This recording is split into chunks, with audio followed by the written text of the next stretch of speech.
Okay, 160. Wind howling hard off the left. Aim it at that left bunker. It's not peeling. Where's the peel? It's going to go straight in that bunker, isn't it? No, over it. Arrow straight, no peel.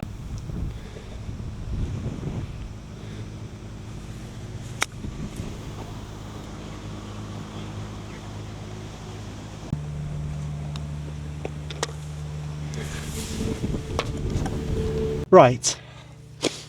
Par 3, 133. Wind is off the right. There's water right. Probably just aim it at the flag or just right of it. Hope the wind pushes it, middle of the green. That is awful. Right, well that was pretty specialist. Just an absolutely rancid pull hook. So, yeah, got to get this up and down, I suppose. Into wind, which should help a little bit, but also chipping straight towards some water, which probably doesn't.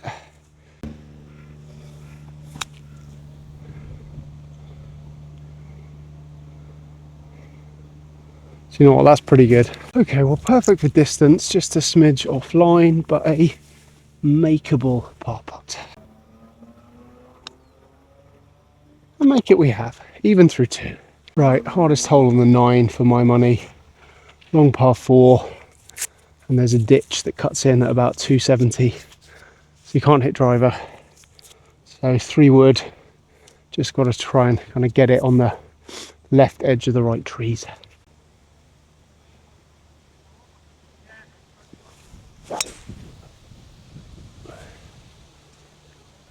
Okay, well I did actually find it, but it was not playable, so it's all red staked up here.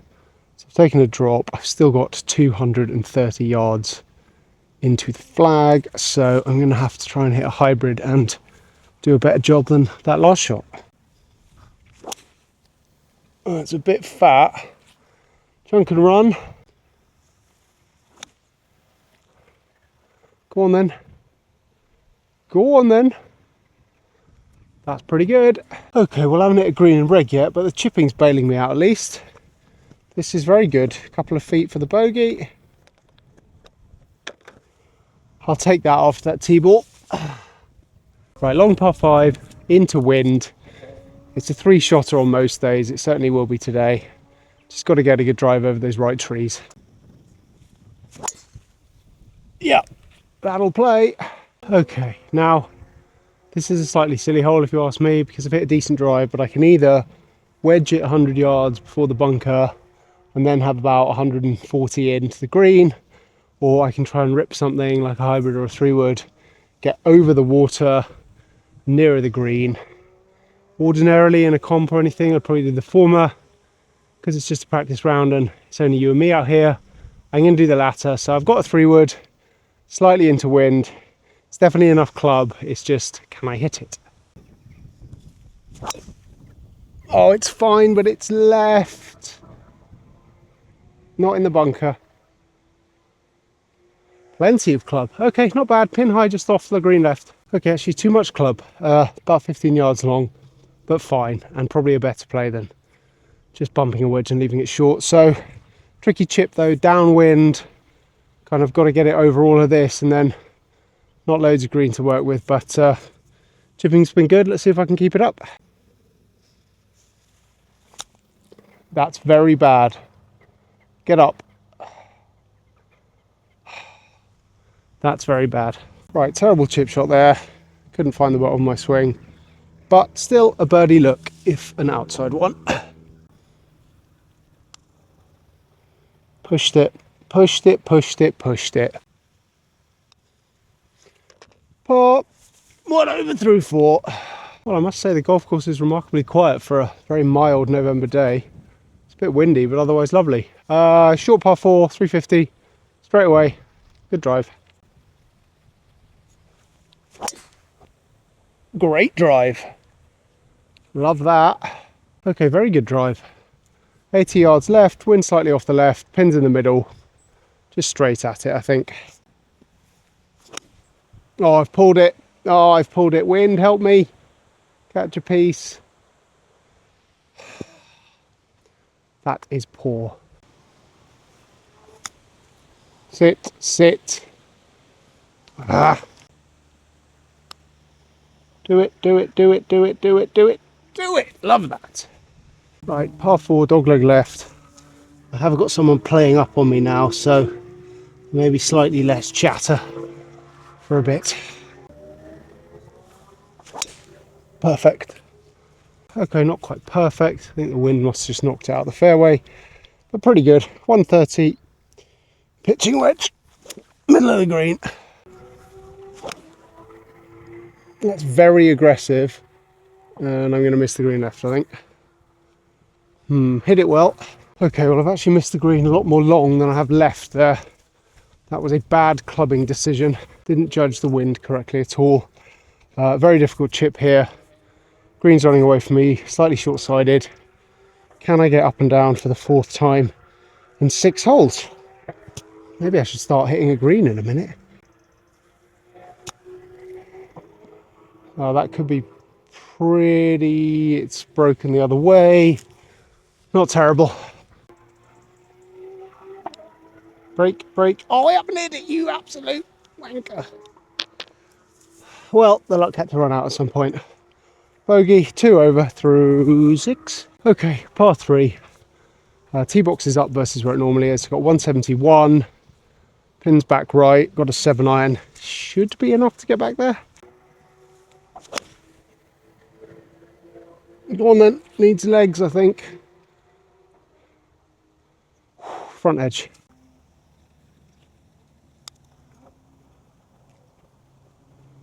Go on, snuggle, snuggle. Oh, that's pretty good snuggle. Good par. Par's always good on that hole. Okay, par 5, 520. There's a river, there's a stream at about 300, but no danger of that. Oh, what a drive. Best of the day. Okay, good drive. Again, normally I play this hole quite conservatively and just lay up in front of the bunker, just short of the green, but not really anything to be gained by that today, and let's give the 3-wood a bit more practice. So I guess what's the worst that can happen? Just humiliation in front of however many people watch this video, which is fine. That's what we're here for. So yeah, 3-wood, straight at it.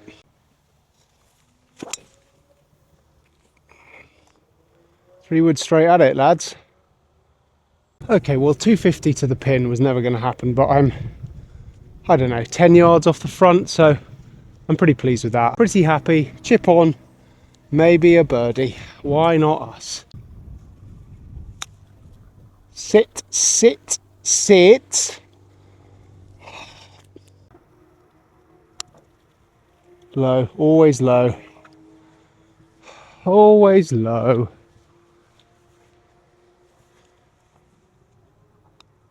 Still, it's a par. Okay, final hole. Severe dogleg to the right. Wind has just kicked up extremely, so it's going to need to be a 3-wood to get it to the corner. I don't think I've ever hit my 3-wood this much in a single 9 ever around here. But of the 3 9s at Whittlebury, we've got yellow, red and blue. Played yellow and red even par. The best I've ever shot on blue is 1 over. So if I can somehow make a birdie here, it will equal my best score ever on this 9. And wouldn't that be nice? Well, I've, as you can see, hit the ground about 6 inches before the ball there. But it's actually all right. Okay, well, I guess when your bad shots end up just off the fairway, maybe your luck is in. It's a real tweener yardage for me. Gonna hit an easy pitching wedge. Pulled it and absolutely got a jumper. That actually might be in trouble. Right, that is out of bounds. Total flyer. That's annoying. Well, I didn't hit provisional because I didn't think for a minute that was OB. Bite. Right, well, not for a minute did I think that pitching wedge could go probably 150 yards. So obviously that was OB, and I should have played it back from where I was, but there's someone on the tee box, and frankly, this is just a practice round, so it doesn't massively matter. So I will give myself a 2-stroke penalty, and we'll call it even.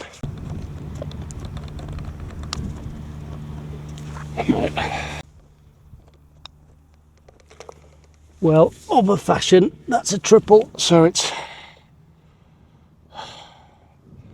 5 over 41 in the end, let down by a bizarre jumper on that last hole. But still, some good stuff. Doesn't really matter, just a practice round. Struck the ball well, pretty happy overall. Right then, week 2 starts here. Still not feeling 100%. If anyone hasn't seen last week's vlog, I've had a fairly nasty cold and I'm still not quite right, but managed to get up, do a workout, do some mobility work, and just sort of cracking on and pretending like it's not happening. Week 1, I would say, didn't quite go to plan, mostly from a sort of physical health perspective, but also from a quality of golf perspective.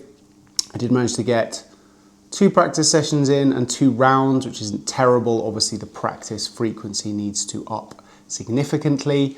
The rounds weren't great in terms of quality of golf. I did get to play at St George's Hill, which was a magnificent course and very enjoyable, but I shot a rather ugly 93, I believe, and then played back at Whittlebury, which is my home course, on Sunday, and shot a mediocre 86 with a decent-ish back 9.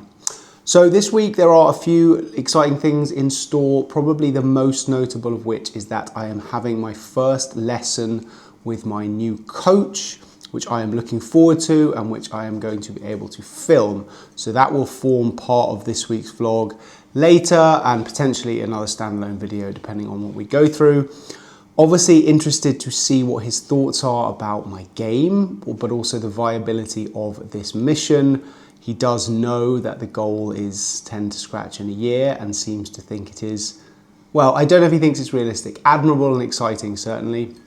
Realistic, I guess we'll find out. Other than that, I should be able to get a few more practice sessions in, potentially one indoor sim session, hopefully a couple of range sessions. I do have one day out this week with some family stuff, so there will be a day with no golf, but otherwise should be able to be fairly consistent on that front. And then I've got a round at the end of the week as part of our club's winter league. So that is the plan for the week. A decent amount of golf coming up. As I say, very excited to meet the new coach, get some feedback and input from him, and really understand what the most pressing swing fixes need to be. Obviously, with this being both a long-term goal, but also one which is requiring me to get really quite good if I want to achieve it, it's not going to be a case of kind of band-aids and, you know, just quick fixes. So it might be that I have to accept that we're sort of breaking it down to build it back up again, and I am sort of bracing myself for perhaps a period of kind of discomfort and potentially quite bad play, hopefully to come out in a better place on the other side. I'd love it if that didn't need to happen, but it very well might. So we will see what happens in the lesson, and then also practice and more on-course stuff as well. So I'll be keeping that all filmed and keeping everyone up to speed on progress. Week 2, let's go.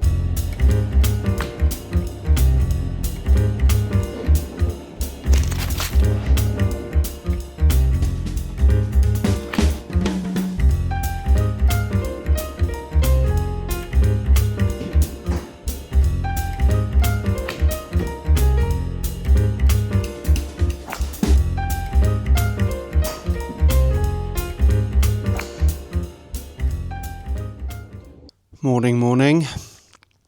It is, I don't know, 6:15, 6:25, something like that. Just doing today's workout. I am in my garage now, as you can see. And at the moment, as you can probably also see or guess, because it is a garage, there isn't enough space to swing a golf club. I found this out to my cost when I was taking some practice swings a year or so ago and shattered one of the light bulbs.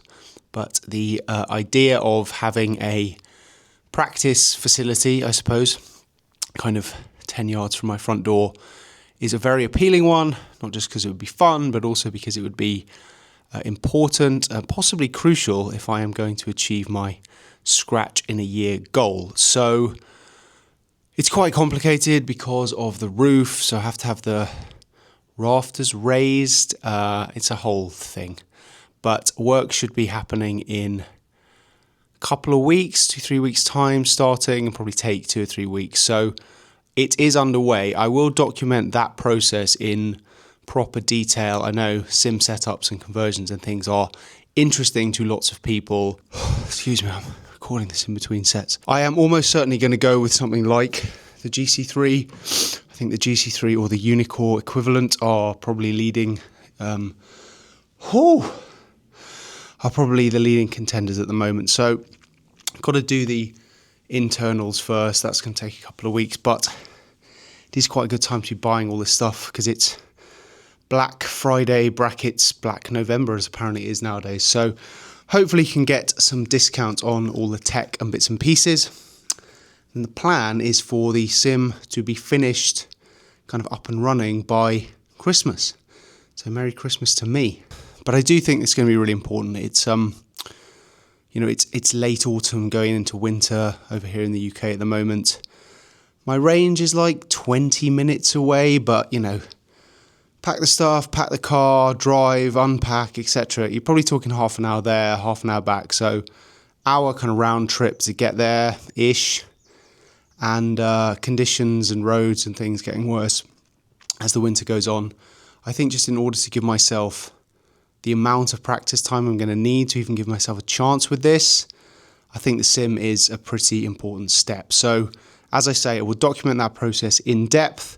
Hopefully it's something that is in place this side of Christmas so I can really grind and put the practice hours in over the winter ahead of next season proper. As you can see, and as I mentioned, I am currently recording this in my garage, which is mostly a gym setup / standard garage. There's lawnmowers and paint. There's also an unconstructed shed here, which needs to be put up in the next week or so. But the garage will be the sim, but will also continue to be the gym. Obviously, physical fitness training of that ilk also going to be very important. Body is that of a nearly 40-year-old man. So kind of keeping in shape, keeping physically able to pursue this goal is going to be very, very important. As far as my training regime does go, in fact, hang on one sec. Okay, that's better. Turns out being able to breathe is quite an important part of vlogging. So learning all sorts about this content creation lark. Every day is a school day. Anyway, so on the topic of kind of fitness, it's something that a few people asked about in the announcement video for this madcap plan of mine. So just thought I'd sort of run through what my general fitness plan routine is in terms of trying to keep myself able to play golf and at least do it at the level that I'm aspiring to. It's nothing wildly complicated, frankly. I have a gym set up in the garage. We live basically in the middle of nowhere, so that is sort of the only option unless you want to be driving 20 minutes at the crack of dawn every day, which I don't particularly want to. So my training regime is pretty stock. It is essentially resistance training, kind of classic compound lifting, squats, deadlifts, bench press, that kind of thing, with some accessory exercises. So I do that 4 times a week. I do have a stationary bike. I don't use it a ton, frankly. Most of the cardio is from either golf, playing practice, or walking. We have a dog, so there's quite a lot of dog walking, country walks, that kind of thing. And then the other thing which I have added in the last 6 to 9 months or so, and I actually did a review of this on the channel, which I will link to or you can find, is I've added in a mobility practice. I found, unsurprisingly, that as I creep towards my 40s / death, that my body was just less Flexible, not that it's ever been particularly flexible, but kind of stiffness, muscle soreness, recovery times, all of those things were just getting worse. And I've never really done any sort of mobility, flexibility, yoga, Pilates practice in my life for anything more than a couple of weeks, frankly. So I decided to give Pliability a try. This is a mobility app / platform which does have content targeted specifically at golfers. I'm pretty sure that's how they found me. I got served some adverts for it on Instagram, but it looked quite good. So I gave that a go and I quite like it. It's the kind of thing that it just helps me to be told, frankly, every day by a man with a nice soothing voice, what to do for 25 minutes or so. I try to do that every day. I don't do it every day, but I am doing it 4, maybe 5 times a week at the moment. There has been a little bit of inconsistency with illness and travel and stuff like that, but I am trying to do that at least every day in the week. But yeah, 4 or 5 times a week, the Pliability routines. I have done a few of the programs. If anyone is interested in this kind of thing, I have done a few of the specific programs, which I did find pretty good. I've gone through all of the golf specific ones and then a couple to do with target areas. So my upper back, my neck tend to get very, very stiff. So I've done all of those. Now what I just do is I open the app and I just do whatever the daily workout is for that day. They're usually about 20 to 25 minutes long. If you are pressed for time, there's a shorter version, which is about 15 minutes long. So sometimes I'll do that if I'm time poor. But yeah, that is my mobility routine. And that really is my fitness routine.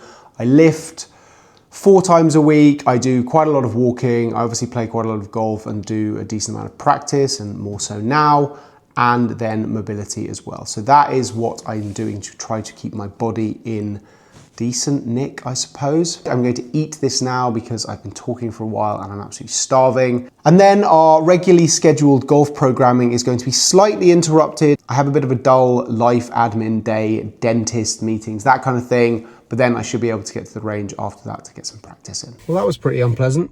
I had a 20-something-year-old filling that had apparently given up the ghost and needed to be ground away and replaced. So it involved, thankfully, I suppose, numbing quite a lot of my face, which now means my jaw feels like it's made of wood and like I'm about to start drooling and slurring as if I've taken a bunch of out-of-date Quaaludes, which I haven't, and hopefully I'm probably, well, hopefully I'm not going to start doing. Anyway, this isn't strictly golf content, is it? This is more dentistry than divots. Anyway, a couple more things to do now, and then I'm going to go to the range. Doesn't really matter, just a practice round. Struck the ball well, pretty happy overall. Okay, well that was pretty decent overall, actually, apart from the shambles at the end. I really have so little idea as to how this is going to go. I was playing around at one point and I was, 1 over or whatever, and thinking, am I going to be accused of sandbagging and not actually being a 10 and this whole thing being a farce? Or, I put up some scores last week. I shot a 93 around St George's Hill and an 86 or 5 or whatever it was around here. And are people going to go the other way and go, you don't have a shot, you're a hopeless hacker? I don't know. The hope is, and I think so far based on the comments I've had from almost everybody, that people are sensible and are golfers or golf interested enough to know that variance is a real thing in this sport. And in the last few months I've been out around here and shot 78, and I've also been around here and shot 92, 93, whatever. So variance is real. Today was mostly pretty good, apart from the really ropey tee shot off the second, but even then managed to sort of scramble my way around. Wasn't hitting greens, but was getting up and down, so that kept the score pretty respectable. And frankly, it was only that bizarre flyer 150 odd yard pitching wedge on the last which let the score down. I know it went out of bounds. I should have hit another one from where I was. I don't need the rules police coming in. I was just playing 9 holes on my own, and there was someone behind me coming up the fairway, so I wasn't going to go back and do that when it's not a comp and it's not a scorecard.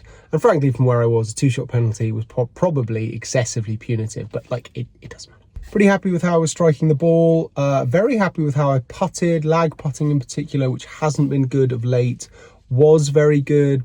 Don't think I had didn't have a single 3-putt. So that's good. Yeah, nice 9 holes.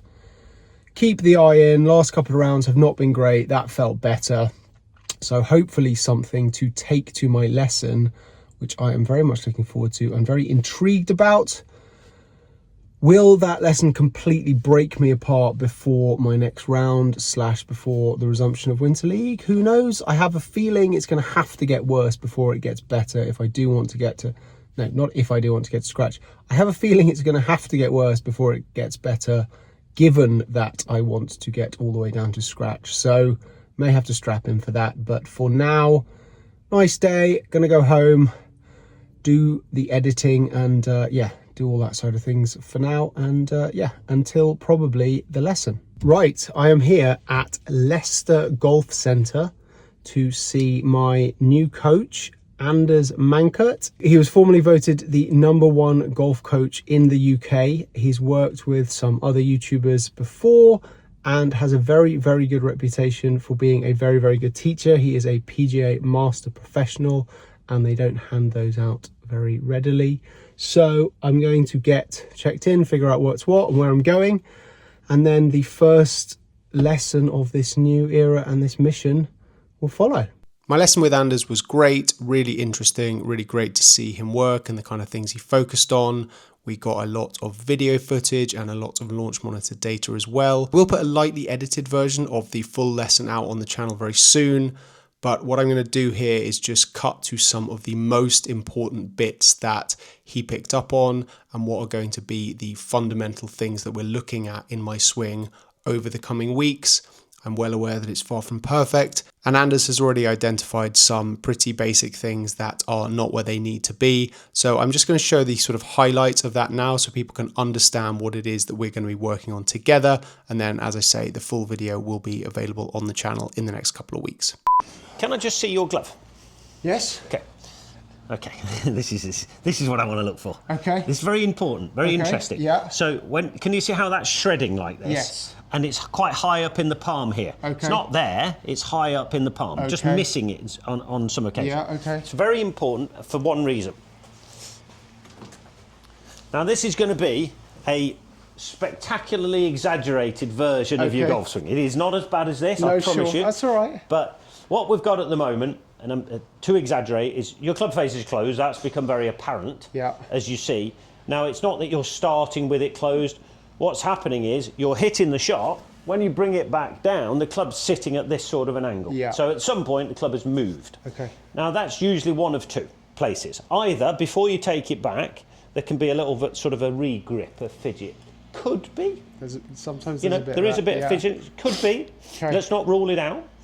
But alternatively, it's going to be this place.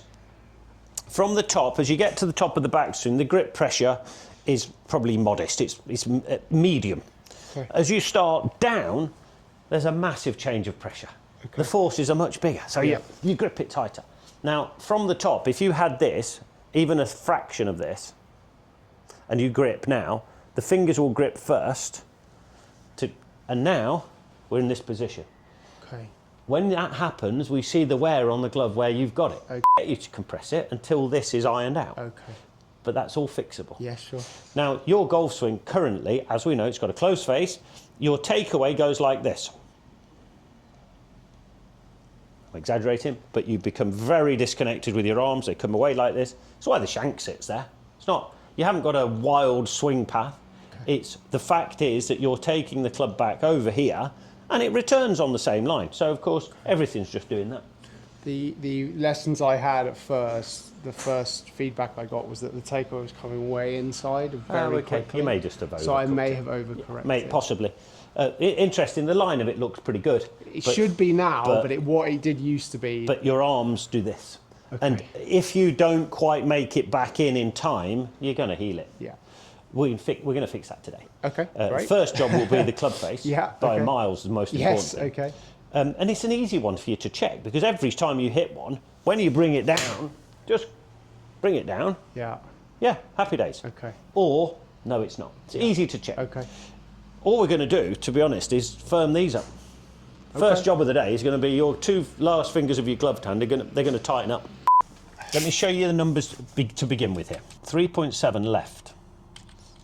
3.5 left. Yeah. 8.1 left. I'm just going to mark off here. Yeah. So that's perfectly on the line of your feet. Okay. Early on in your takeaway, we've already got a problem here. Okay. That's enough. That's enough to cause you your issues. Your left elbow is going to stay into your chest quite a bit in your takeaway now. That's going to feel tight. Yeah. This is going to feel tight. Yeah, okay. And you'll get to a point where you think, well, can I get any further than this? Yeah. Whereas if I go there and I go there, you want, it's kind of loose. And of course, I couldn't end the session without asking Anders the million-dollar question. Does he give me any shot of getting to scratch in 1 year? So, how mad do you think I am with this plan? No, I like it. Go on, you can tell me. To get to scratch is obviously the lower you go, the harder that becomes. Yeah. But I don't see any reason why you've got time and you've got commitment. Yeah, absolutely. You know, and the road is never going to be linear. There's going to be ups and downs, ups and downs. Yeah. It doesn't matter as long as the trend is that way. It's fine. But the hardest bit, I think, is initially, because these are new things. Okay, well, that was fascinating, frankly. First of all, I will probably put out a longer video of that lesson in more detail on the channel very soon. It was super interesting, obviously, for me, but I think there's some stuff in there that people would find interesting just as a kind of general reference point for their own game, etc. The one thing which I was particularly taken aback with, because frankly, like, none of the coaches I've ever worked with before have even mentioned it, was the thing about grip pressure and the club slipping in my hand, and the fact that he could tell that was happening from the wear on my glove. And then we saw it in detail on the video analysis. You zoom in, you could see it top of my backswing, steady, steady, steady, and then it would just go. That was really interesting. So not a takeaway that I thought I would have in my first lesson, but just gripping the club much, much tighter in my left hand, particularly the last 2 fingers. Super interesting. And then just the path, you know, I was swinging way too far left, but we managed to get that from, you know, whatever it was, quite extreme in the start of the lesson to, you know, 1 degree by the end. And just interesting, this thing about keeping my, you know, left arm much more connected to my chest.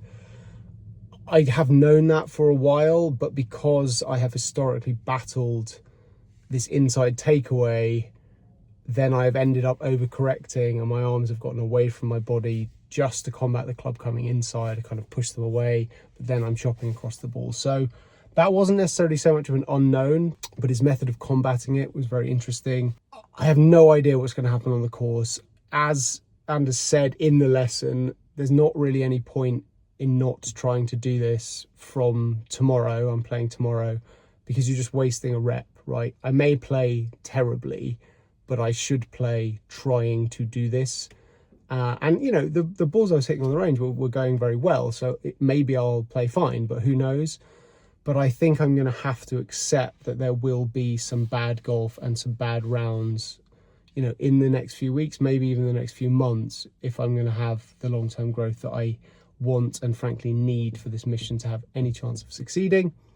He did say he believed, you know, I think, if I'm honest, I hit the ball so poorly at the start of the lesson, he was probably a little bit concerned as to what he might have gotten himself into, but he did say, you know, it's possible, I've got time. And he was also quite excited about how much kind of low-hanging fruit there was with some of this stuff in the early days. So we shall see. As I know, as a lot of you guys have been saying, it's a big ask. Of course it is. I guess if it wasn't a big ask, it wouldn't be interesting, but he is up for the challenge. I am certainly up for the challenge. I've got 2 more lessons booked in, kind of spacing them 2 weeks apart at the moment. Certainly want to do that pretty much throughout the winter, maybe taper it off once the season starts, but we'll see what we've gotten to by that point. But feeling very good about it. Lots of good feedback, lots of good analysis, couple of things to work on, trying to limit it to just those 2 thoughts initially, the grip and the keeping the arm connected to the chest. beyond that, probably start drowning. So those are the thoughts for practice and play for the next couple of weeks. And yes, feeling optimistic, enjoyed that. Gonna head home now and get the footage moving, do some editing, etc. And then I have a round at Whittlebury tomorrow morning. Okay, it is just after 7 and I am heading off to Whittlebury. I have got round 2 of our club's winter league today. I know a lot of golf clubs do a winter league type thing. Often they are just straight knockout or different formats. Ours is kind of like a Champions League style thing. So it's 8 rounds of pairs, bettable, Stableford. And then those scores go into a group, like a group phase, and then the top 12 advance to the match play knockout section, which happens kind of from February onwards, I think. So this is round 2. Round 1 didn't go brilliantly. I think we are lower mid-table after the first round. So hopefully a little bit better today. Not quite sure what's going to show up, as I had obviously my lesson yesterday and trying to bed in a lesson one day later on a competitive round of golf. Maybe not the best idea in the world, but it is what it is. So I'm going to try and actually do what Anders was telling me yesterday and what we were talking about and just see what happens. Fingers crossed it goes well. I don't know how much footage I'm going to be able to get, as we have been paired with 2 guys I don't know at all and how happy they'll be with me getting the camera out and things like that. We shall see, but I'll get what I can, and either way I will report back on the other side. Thousands of tears later. That was bleak. That was about as bleak as it gets, I hope.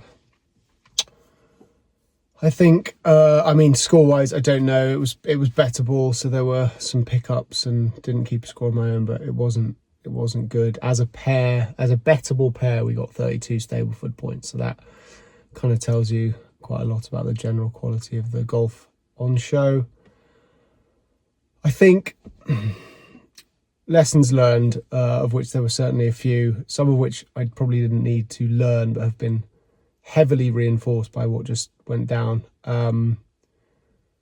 Lesson 24 hours before a round of golf, not a great idea.